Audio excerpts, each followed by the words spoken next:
ایک مرتبہ ایک بوڑھی عورت حضرت فاطمہ رضی اللہ تعالی عنہا کے پاس آئی اور کہنے لگی کہ اے بی بی فاطمہ، میں نے 3 دن سے کچھ نہیں کھایا، مجھے کھانے کے لیے کچھ دے دیں۔ تو بی بی فاطمہ رضی اللہ تعالی عنہا ان سے فرمانے لگیں کہ تم نے 3 دن سے کچھ نہیں کھایا، لیکن میں نے 7 دن سے کچھ نہیں کھایا۔ ابھی کہیں سے تھوڑے سے جو آئے ہیں، تم بیٹھو، میں چکی پیس کر اس کی روٹیاں بناتی ہوں اور پھر تمہیں دے دوں گی۔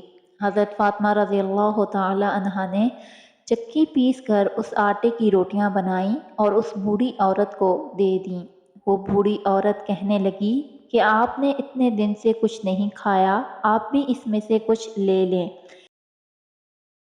حضرت فاطمہ رضی اللہ تعالی عنہ فرمانے لگیں کہ جو چیز صدقہ کر دی جائے اس میں اپنا حصہ نہیں ہوتا۔ یہ تھی ہمارے نبی حضرت محمد صلی اللہ علیہ وآلہ وسلم کی پیاری بیٹی حضرت فاطمہ۔